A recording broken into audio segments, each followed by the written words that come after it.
कहते हैं हमारे जीवन की सारी परेशानियों और सवालों का हल श्री भगवत गीता जी में लिखा हुआ है।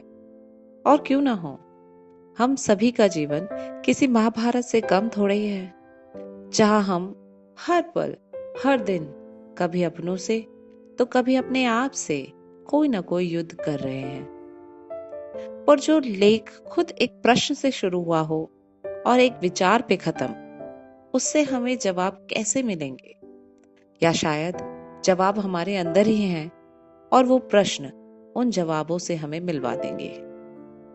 कहा तो ये भी जाता है कि श्री भगवत गीता जी को पूरी तरह समझने का सामर्थ्य किसी में नहीं है, या फिर यूं कहें कि हर किसी में है पर हम समझना नहीं चाहते हैं। जैसे कुछ मछलियां सरोवर में रहकर भी प्यासी रहती हैं, वैसे ही कुछ मनुष्य ज्ञान के सागर में होते हुए भी अपनी आंखें बंद रखना चाहते हैं। श्री भगवत गीता जी की आशय इतना सरल एवं गंभीर है कि आजीवन निरंतर इसका अनुसरण करने पर भी इसका ना तो आपको आदि मिलेगा ना ही अंत।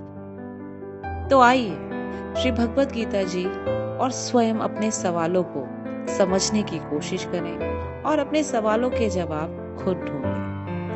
मेरा आप सभी से अनुरोध है कि इस गीता के पाठ में आप अपने आप को अर्जुन और श्री कृष्ण जी को अपना सारथी माने। तो चलिए करते हैं श्री भगवत गीता जी का पाठ सरल हिंदी में। अध्याय 1, कुरुक्षेत्र के युद्ध स्थल में सैन्य निरीक्षण।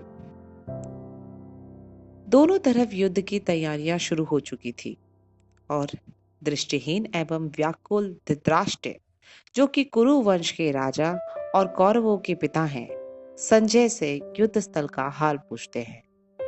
संजय, जिन्हें दिव्य दृष्टि प्रदान है कि वह महल में बैठकर भी कुरुक्षेत्र के प्रत्येक घटना को देख सकते हैं, वहां धृतराष्ट्र के नेत्र बने हुए हैं। धृतराष्ट्र बोले, हे संजय, धर्मभूमि कुरुक्षेत्र में एकत्रित मेरे और पांडु के पुत्रों ने क्या किया?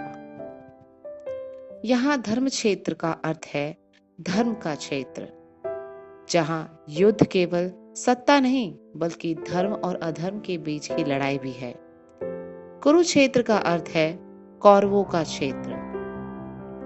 इस श्लोक के माध्यम से भगवत गीता जी का प्रारंभ होता है, जिससे धर्म और अधर्म, न्याय और अन्याय के बीच संघर्ष की गूंज सुनाई देती है।